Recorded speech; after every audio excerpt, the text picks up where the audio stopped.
Shqipëria është vendi me më shumë martesa në Europë. Vendi ynë ruan një traditë, e cila vazhdon të jetë e fortë, krahasuar me vendet e tjera të kontinentit.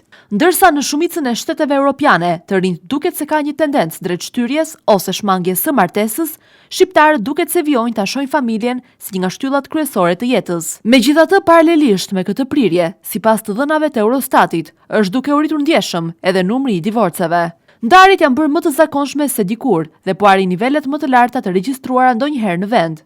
Në ditët e sotme, shumë çifte nuk arrin dot ta mbajnë martesën për gjithë jetën, ndërsa ritmi i divorceve po afrohet me vendet europiane, ku ndarjet janë prej kohësh një pjesë normale e shoqërisë.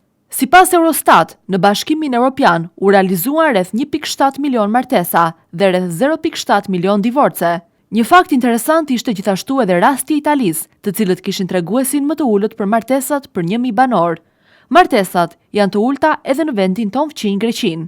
Ndërkohë, numri i martesave në Shqipëri ka rënë ndjeshëm krahasuar me dekadat e kaluara. Dikur martesat ishin shumë më të shumta, ndërsa sot të rinjt po martohen më vonë ose po zgjedhin forma të tjera jetese në çift. Në të njëjtën kohë, divorcet po shtohen vit mbas viti. Ky fenomen nuk është vetëm prezent në Shqipëri. Në të gjithë Europën po vjet re një rënje e vazhdueshme martesave dhe një rritje ndarjeve.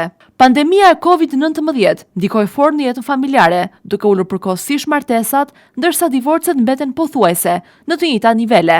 Ekspertët e lidhin këtë ndryshim me transformime sociale, emigracionin, vështirësitë ekonomike dhe rritjen e pavarësisë individuale, veçanërisht te gratë. Shoqëria duket se po ndryshon dhe bashkë me të po ndryshon edhe mënyra se si njerëzit ndërtojnë marrëdhënien me familjen.